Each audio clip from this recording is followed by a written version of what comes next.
I have seen a report that somebody's suggesting that it might impact the moon rather than impacting Earth, which would be quite interesting. There are lots of instruments on the moon that are looking at moonquakes, so we'd actually then be able to work out how big that impact was. I mean, I'm sure we'd get a whole bunch of interesting science from that.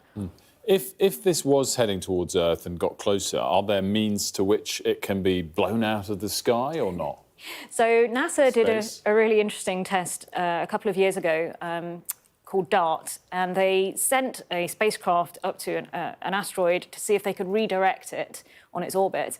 Effectively what they did, they call it a kinetic impactor, but basically they smashed the spacecraft into the side of the asteroid, and then that actually bumped it off its orbit. And we know that we can do that. Wow, so the science in Armageddon with Bruce Willis was not that ridiculous. I mean, I'm not sure we'd want to be sending a nuclear bomb into space. There are, some issues with where you would launch that from. But there is actually a NASA astronaut who was part of the 2021 intake who did work on drilling on oil rigs for over 10 years. So she's probably a step ahead of you on the Armageddon story. It's one of the great films of our time. Do you agree or not? I guess it has a place in There we go. That'll be yeah. enough from a SpaceX. I absolutely loved it. I, in fact, need to watch that again. Kate, thank you so much for joining us. Much appreciated, as always. Always love talking about space.